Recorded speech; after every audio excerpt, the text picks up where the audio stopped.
File එක ගැන කට්ටිය කියලා තිබ්බා මේ ෆ්‍රී ගත්ත ෆ්‍රී නෙම එක දුන්නේ. ඒකත් හරි. මේක ඔයගොල්ලන්ට ඉන්ඩිකේටර්ස් වලට ගියාම ඒ කියන්නේ මම දුන්නාම ඉන්ඩිකේටර්ස් වලට ගිහලා ඉන්වයිට් ඔන්ලි වලට ගියාම මෙතන පේනවා. දුන්නාම ට්‍රේඩින් එක රිෆ්‍රෙෂ් කරන්න නැතුව මේ මගෙන් අහන්න එපා ඇඩ් වෙලා නැහැ කියලා රිෆ්‍රෙෂ් කරන්න ඕනේ ට්‍රේඩින් එක. මේකේ ඩේට්ස් හදාගන්නේ කොහොමද කියලා බලුවා. දැන් අපිට මේක ඩ්‍රෝ වෙන්න ඕනේ මේ ටයිම් එකට ගිහලා මේ පරාසය ඩ්‍රෝ වෙන්න ඕන නම්. අපිට මේක ඩ්‍රෝ වෙන්න ඕනේ මෙන්න මෙතන ඉඳන් මෙන්න මෙතෙන්ට. ඒතකොට මේක බලන්න මේ ටයිම් එක මේ පල්ලෙහා පෙන්නනවා 2026 ජනවාරි 28 8යි 20 මේක 21යි 30ට. එතකොට මේ ටයිම් එක මේක ස්ටාර්ට් ටයිම් එක මේක එන්ඩ් ටයිම් එක. එහෙම තමයි මේකට දාන්න ඕනේ. හරි. මේකේ තියෙන මේ ස්ටාර්ට් ටයිම් එක කියන්නේ මේක. එන්ඩ් ටයිම් එක කියන්නේ මේක.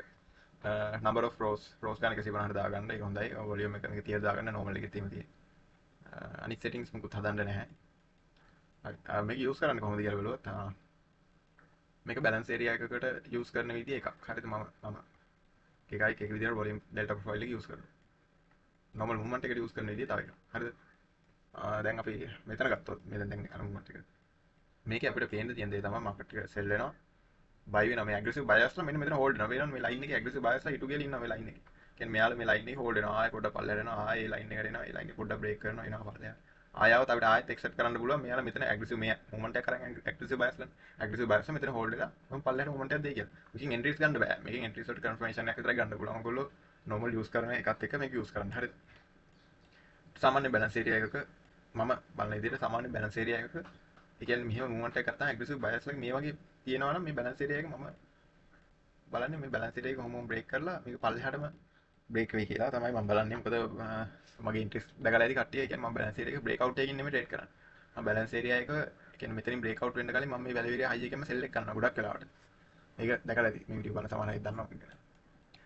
මේක ඒ කියන්නේ movement එකට මේක අපි movement එකට මේ වගේ මූවමන්ට් එකකට ගත්තාම දැන් ගෝල්ඩ් එක යූස් කරන විදිය තව එකක්. හරිද? ගෝල්ඩ් එක යූස් කරන විදිය එකක්. BTC Nasdaq වගේ ඒවා යූස් කරන විදිය තව එකක්. අතරව ගෝල්ඩ් එක අත ගෝල්ඩ් එක කියන්නේ ඩීප් ඩවුන් මාකට් එකක්. දැන් මට ගෝල්ඩ් එකට විශේෂ වෙන විදිහට මේ කියලා දෙන්න බෑ. මම normal එකේ normal මාකට් එකක් ගැන අදහස කියලා දෙන්න. මේ aggressive මේ මූවමන්ට් එක යනවා. මේකේ aggressive buyers ලා අපිට පේනවා මේ හරි hold වෙනවා. මේ හරි. ඉතින් එතකොට අපිට පුළුවන් මේ zone එක මේ මාක් කරන්න. මේ zone එක මෙහෙම මාක් කරගන්න පුළුවන්. එතකොට මේ පේනවා මේ මෙතන ඇක්ටිව් බයස් ලාගේ වැඩිවීමක් තියෙනවා. එතකොට මේ zone එක අපිට මාක් කරගන්න පුළුවන්. එතනින් රිවර්ස් එක. ඒ කියන්නේ එතන ස්විං පොයින්ට් එකක් වෙයි කියලා. සේල් පැත්තටත් එහෙමම තමයි ඒක මාක් කරන්නේ. මම තව ඕනනම් මේක පෙන්නන්නම්.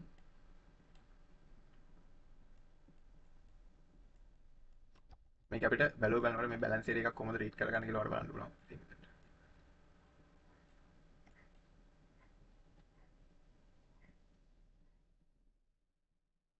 කොහොමද?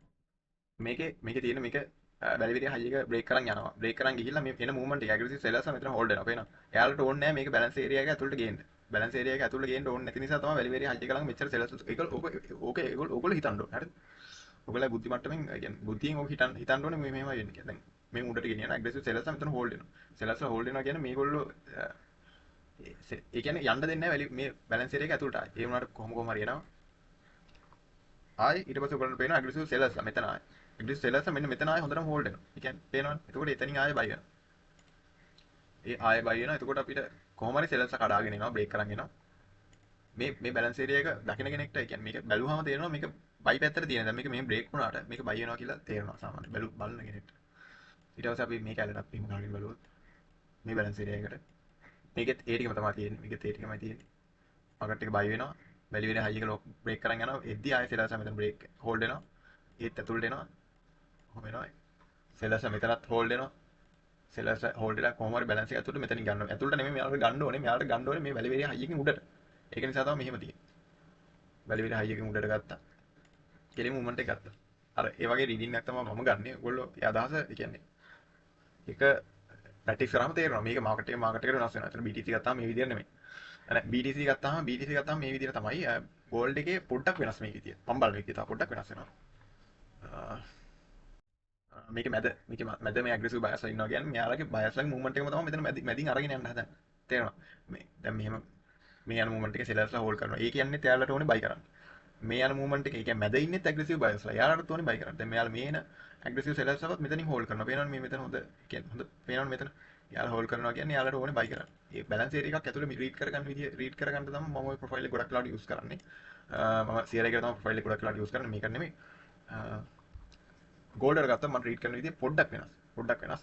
BTC වලට වගේ තමයි මේක මේ විදිය හරියන්නේ. BTC වලට ඕවරෝල් මාකට් ගොඩක් මාකට් වලට මේ විදිය හරියන්නේ.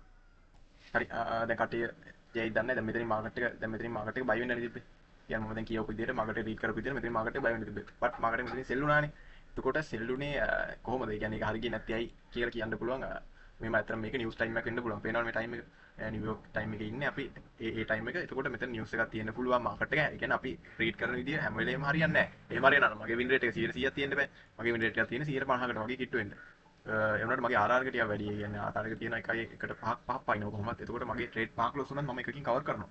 ඒක මට ප්‍රශ්නයක් නැහැ. හරිද? ඒ කියන්නේ මම හිතන හැමදේම හරිනවා. ඒ කියන්නේ මම සාමාන්‍ය හැමදේටම ලොජික් එකක්. ඒ කියන්නේ මගේ හැමදේටම ලොජික් එකක් තියෙනවා. හේතුවක් තියෙනවා. ඒ හේතුව අනුව තමයි මම හැමදේම කරන්නේ. ඒ කියන්නේ වැරදුනත් මම ඒකට හේතුව දානවා. ඒ කියන්නේ ඒක තමයි. දැන් මෙතනින් මාකට් එක හැම වෙලේම බයි වෙන්න ඕනේ කියලා නෑ. ඒ වුණාට මට අර රීඩින් එක ගන්න පුළුවන්. ඒතකොට අපිට මේ වෙලාව මොනවද තියෙන නිවුස් තියනවාද මේ වෙලාවේ සෙල් වුණොත් මොකක්ද ඒකට හේතුව. මගේ එන්ට්‍රියට අමතරව මම ඩයිරෙක්ෂන් එක තේරුම් ගද්දි මේක මේ විදිහට යූස් කරනවා.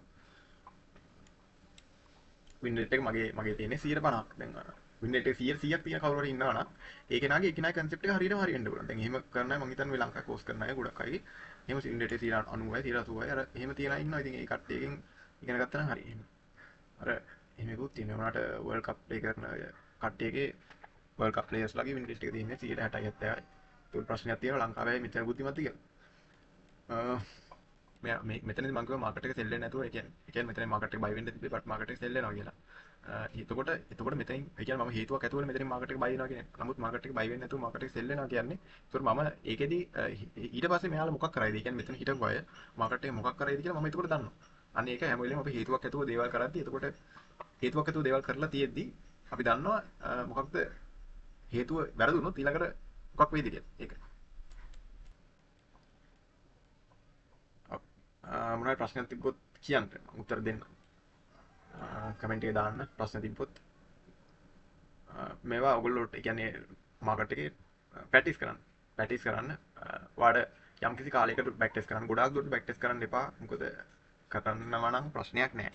ඇත්තටම මාකට් වෙනස් වෙනවා. අද තියෙන මාකට් එක නෙමෙයි හෙට තියෙන්නේ. දැන් අනිද්දා තියෙන මාකට් එක නෙමෙයි. මේ මාකට් වෙනස් වෙනවා. දැන් අවුරුදු 10 විතර තිබ්බ මාකට් එක ගෝල්ඩ් එකේ මාකට් එක නෙමෙයි. ගෝල්ඩ් එකේ කලින් ගොඩක් වෙලාවට ප්ලේයර්ස්ලා ඇඩ් වෙන්නේ ඇග්‍රෙසිව් පැත්ත. ඒ කියන්නේ ඇග්‍රෙසිව් බිග් ඕඩර්ස් වලින් තමයි ඇඩ් වෙලා තියෙන්නේ ගෝල්ඩ් එකේ.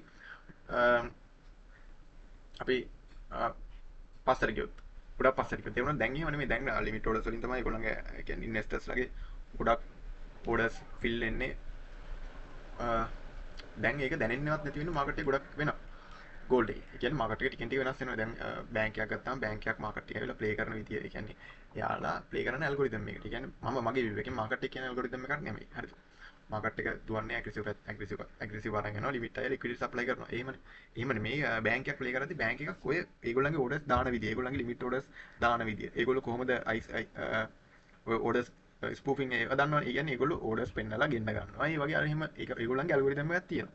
ඒකට ඒ ඇල්ගොරිතම් කාලෙන් කාලෙ වෙනස් වෙනවා. මිනිස්සු බුද්ධිමත් වෙද්දී ඒ ඇල්ගොරිතම් තව තව වැඩි දියුණු වෙනවා. එතකොට අපිව තේරුම් ගන්න ඕන, අපිව ඉගෙන ගන්න අර ඔළුව මයින්ඩ් එක හැම වෙලේම වෙනස් වෙන පැත්තකට තියෙන්න ඕන. මට උනත් කවුරු හරි ඇවිල්ලා කිව්වොත් මේක මෙහෙම නෙමෙයි මෙහෙම කියලා මම උනත් පිළිගන්නවා. ඒක කිසි ප්‍රශ්නයක් නැහැ. ප්‍රශ්න තියෙනවා නම් දාන්න, මේක වැරදි තියෙනවා නම් කියන්න. ඒක ප්‍රශ්නයක් නැහැ. කිසි ප්‍රශ්නයක් නැහැ. මට උනත් වරදින්න පුළුවන්. මම කලින් කිව්වා මම 50 වින් රේට් එක තියෙන. ඒක කවුරු හරි වැඩි කරගන්න මට උදව්වක් කරනවා නම් ඒකත් ලොකු දෙයක්. හරි මම වීඩියෝ එක එඩිට් කරද්දී දැන් මේක දැක්කේ. ඒ කියන්නේ මොකද කලින් කිව්වා මේක මෙතන මාකට් එක සෙල් වෙන තමයි සම්භාවිතය වැඩි කියලා. එතකොට අපිට පේනවා දැන් මෙතන ඇග්‍රෙසිව් සෙලර්ස් මෙතන හෝල්ඩ් කරනවා. පේනවනේ. හෝල්ඩ් කරන එකපාරයි දෙපාරයි තුන්වෙනි පාර පේනවා එයාගේ බ්‍රේක් කරද්දී කොහොමද මූවමන්ට් එක කියන්නේ. අපිට ඕන නම් මේක ෆුට්ප්‍රින්ට් එකට ගිහලා බලන්නත් පුළුවන්. ඔව් මයික් එක ඔන් වෙලා. මයික් එක ඔන් වෙලා. හරි. ෆුට්ප්‍රින්ට් එකට ගිහලා අපිට බලන්නත් පුළුවන් කොහොමද එයාගේ එතන ඉම්බැලන්සස් හැදිලා තියෙන්නේ කියලා. පේනවනේ කොහොමද ඉම්බැලන්සස් තියෙන්නේ කියලා. පේනවා. අන්න ඒකයි යා ඒක බ්‍රේක් කරද්දී ඇබ්සෝර්ප්ෂන් එක. එතන ඇබ්සෝර්ප්ෂන් එකක් තමයි තියෙන්නේ. යා පළවෙනි පාර බැරි වුණා බෝල්ඩ් එකක් තියෙන. පළවෙනි පාර බැරි වුණා, දෙවෙනි පාර බැරි වුණා. තුන්වෙනි පාර බ්‍රේක් කරද්දී ඉම්බැලන්සස් පේනවා. ඒවා තමයි ඔයගොල්ලෝ ඒක පොඩ්ඩක් හිතන්න. ඒ කියන්නේ මම කියන්නේ හිතන්න. හිතලා ඒක ගන්න ඔළුවට. හිතලා වාගේම ක්‍රමයක් හදාගන්න. Thank you.